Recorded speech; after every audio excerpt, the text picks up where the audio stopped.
What's going on, Junkie Nation? Gorgeous George and Goes checking in again. This time we get to talk to another star in the UFC. His name is Modestas Bukauskas. He's facing Paul Craig at an upcoming fight night in Paris, France. You can watch the fights on ESPN Plus. These are light heavyweights banging it out on the main card. Remember, there's an adjustment on September 6th. It's going to be an early start time of 12 p.m. Eastern for the prelims, and then we ease into that main card. How you doing, Modestas? Good to see you, my man. Really good to see you too, mate. Doing very well, thank you. Yeah, feeling tired but feeling good at the same time. So best of both worlds. Paris is, not too far of a jump for you guys, and I got to say, those fans really bring it. Like, you must be pumped up to fight in they almost turned it into a gladiator coliseum over there. Oh, mate, I absolutely love it. I've been truly blessed to be fighting in stadium shows for like the last couple of my fights, which has been absolutely amazing because there's nothing quite like getting the electricity of the fans. Getting right behind their fighters, especially when you land good shots and stuff like that. You hear the roar of the crowd. It's absolutely amazing. And I know that in Paris, from what I've heard from a couple of my friends, that they really get behind the fights, get behind the fighters, obviously behind their hometown guys as well. So I know it's going to be an absolutely amazing energy in that arena, and I'm really looking forward to it. And I get it. Some guys get stuck in the apex and they don't want to complain too much, because sometimes you don't want to ruffle feathers, but they'll try and give you the best face. Well, I can hear my coach and I can just concentrate on my fight. Oh man, in my mind, I'm like, shut up. There's nothing like being 70 years old and having your grandkids or your nieces and nephews, and you get to tell them what it was like to be in an atmosphere, where hand-to-hand combat, prize fighters, maybe one. Okay, I'll do it at the Apex. But for the most part, man, it's got to be arenas and stadiums, right? Oh, yeah, 100%. Like I said, there's definitely nothing quite like it. I mean, I have some of my corner guys, sometimes they record like the walkout and stuff like that. And it's just I just love reliving that. Do you know what I mean? Going out into the massive crowd, people holding their hands out, like bumping fists with people as you're walking out. Nothing really quite beats it. I have to admit, even at the Apex, I remember I fought in 2023, I believe, against Pauga. I had a couple of my friends and like close family come out there to watch as well, and it's funny because they say from a viewer's perspective, it's like you can hear every punch and stuff like that. So it adds like just a completely different perspective. When you're literally that close to the cage. But like you said, there's nothing quite like stadium shows. The electricity of the crowd is always absolutely amazing. I'm really looking forward to go out there in front of a packed out crowd again. Yeah, and you've paid your dues. This will be fight number 25. That's pretty impressive. Even more impressive is the run you're on. I think 5 of your last 6 have been wins.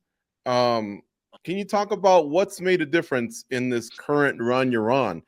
Gym, personal life, is there anything that kind of flipped since that first run with the UFC and tacking on those 2 other fights that you had? I think at Cage Wars, really it's 7 out of 8. Yeah, there's actually been quite a lot that's been going on sort of behind the scenes.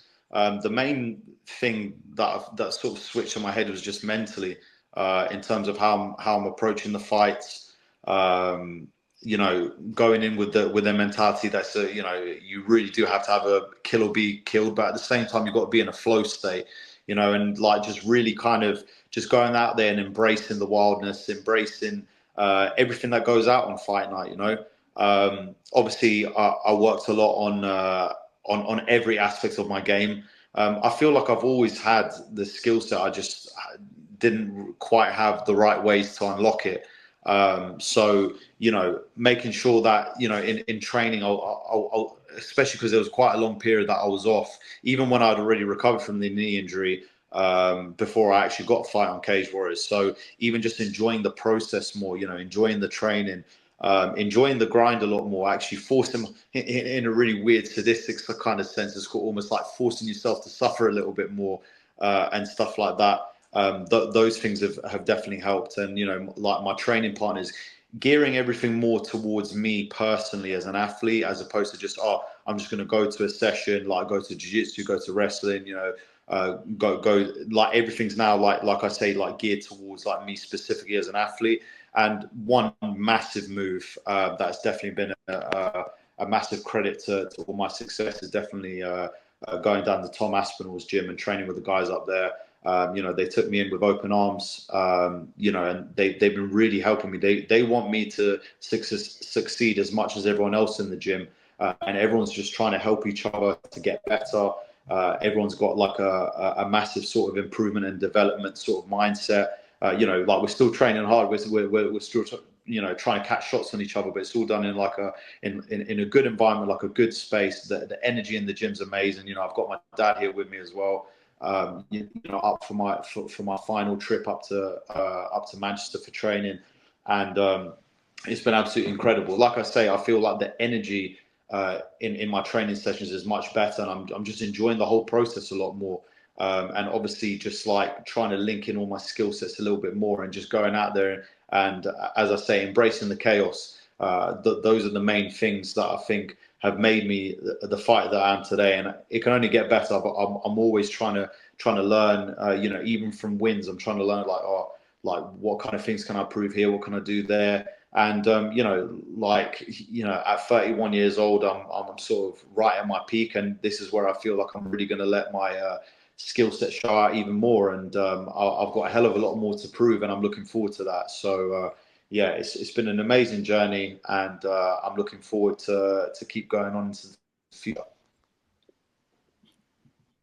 I know, you know, changing things up and being there with that gym, a guy like Tom Aspinall, can you maybe share, like, how does he stick out over everyone else, whether it be physically or mindset?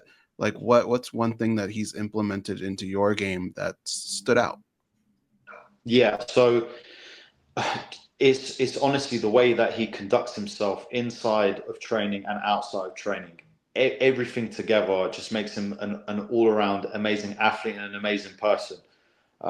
So I've definitely picked up so many things. I'm literally like feel like I'm grabbing my notebook all the time, like, you know, just like I say, taking notes on things that he does. And you know, he's honestly been a massive inspiration to me, seeing how he does everything in the gym, and the way that he trains, the way that his dad trains, and the way that he structures his training and stuff like that. You know, like the guy is so disciplined. Like even this long time that he's had without a fight, he's always been in the gym. He's always been training. He's still been on his diet. He's been trying to make himself as good of a fighter and and an athlete as possible. You know, making sure he's eating the right foods, making sure he's taking his recovery. You know, looking after his family, like just all around, like everything that he does. I'm literally so inspired by him every single day, and but that's why he's the world champion. You know, that's why he's so good. It's because he does everything to the nth degree. You know, like he makes sure everything is on point. And a lot of those things, it just made me become more disciplined and more focused. And I've definitely added it to my game as well. You know, I take everything very, very seriously. Probably the most seriously that I've ever done in my career. Maybe that's a bit of maturity coming through. You know, I'm not the 20-year-old kid anymore. Now I'm really sort of starting to come into my own. And you know, you are who you surround yourself with, and you know, surrounding myself with the greatest in the world is obviously very inspiring. And yeah, I'm very grateful that I have that opportunity. You know, Paul Craig has a very unique style. Can you maybe talk about training wise? Was it difficult to walk that line of preparing for somebody like him, but at the same time not getting wrapped up in just what he does and implementing what you do as well? 100%. You've literally hit the nail on the head there. I understand that he's very dangerous. He's got he's got a vast skill set, especially on the floor. You know, he's still got like these really flamboyant kicks as well that he throws, because you know he's got good technique. All of them. I look at him, I'm like, bloody hell, this guy's got really good technique actually on his feet and on the floor. And it's exactly what you said. It's like, yeah, of course, he's got a very experienced skill set. He's got a very wide skill set, but you know, I can't undermine my own skill set. You know, I obviously know how good I am. the skills that I possess, and the point being is that I've got to take it to him. Of course, he's got a lot of stuff that he brings to the table, but then so do I. So it's basically just about just realizing and knowing that it's like, okay, he's got good skills, but I've got great skills also, and I'm gonna just take it to him. That's all it is. Literally, just taking my skill set to him. Obviously, I know where he's dangerous, so I've been prepared for that to nullify the things that he's best at, and to essentially like highlight and amplify the things that I'm good at. And it's very exciting times. He's a very down to earth, really nice guy, but he gets very intense when it comes fight week, and his stare down at the weigh-ins, all that stuff that he's kind of done throughout his career. Do you like that part? Like, is that something that you want to partake in, or are you more the chill, kind of just lay back type guy? Mate, I love it. It's the entertainment business at the end of the day. Even with Ion Kutalaba, obviously coming out all intense and stuff like that. It's part of the game, and you've got to embrace it and you've got to love it. If that's the way that he likes to get hyped up and fight up for his fights, then so be it. It just makes it more entertaining for the fans. It brings more eyes on the sport, more eyes on the fight and stuff like this. So I love it at the end of the day.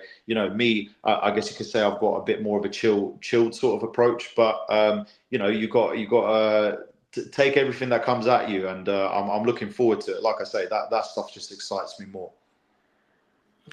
This is a division where a lot of guys at the top, it's a little logjam, right? They've all kind of fought each other. You're on a nice win streak here. And have you thought about the total package of fight week as far as the fight itself, and then what possibly you would say when you're given the mic afterwards? Oh yeah, I often think about that. I often visualize what I'd want to say on the mic, and I think it's no surprise here that a big win here and a big statement here. I want to fight someone in the top 15. If I come out relatively unscathed, then I want to get back in there as soon as possible. But I feel like a big win here against such a name like Paul Craig. He's done such amazing things in the sport, such amazing things in middleweight and light heavyweight. A big win here is going to stake my claim to that top 15. I think that a big win here is going to give me that top 15 matchup. So that's 100% what I'll be calling for after the fight. If things go well, Modestas, would you want to fight a fourth time this year, or would you be content with 3 and just starting out in that CBS Paramount era that's coming in 2026? It depends, what the best situation is available. But mate, the more I'm able to fight, the more experience I get in there and stuff like that. Like, I'll be ready for that. I mean, I've often thought, like, hey, listen, like if I don't come out with any injuries or anything, I'd like to fight in December as well. Imagine fighting in Vegas in front of a crowd. That'd be absolutely incredible. So, whatever the landscape is, whatever the best situation is, obviously whatever my manager says, what the best fit will be, then obviously I'll go for that. But mate, obviously if I have an opportunity to get another fight in this year, then obviously I'm going to take it. I'm going to take it fully with both hands. So very exciting times, and like I say, I'm just looking forward to everything.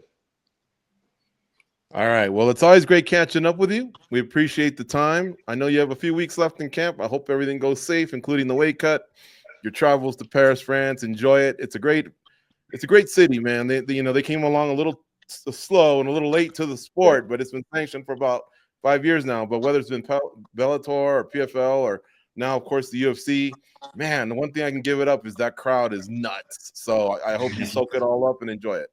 Oh, mate, thank you so much. I really appreciate it. Thank you so guys for your time and everything. It's always amazing speaking to you guys. And I'm looking forward to Fight Night. So much love to you guys.